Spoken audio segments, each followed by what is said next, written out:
Hello everyone, today we'll talk about how to fix or how to solve the problem of bug on the application of REDnote. We click on we click on settings, then you will click on apps, default apps, app settings.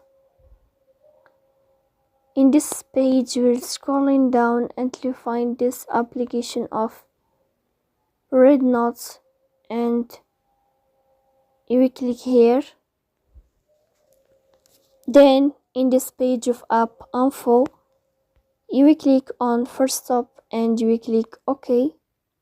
Here you will enter to the window of storage. Then you will click on clear cache.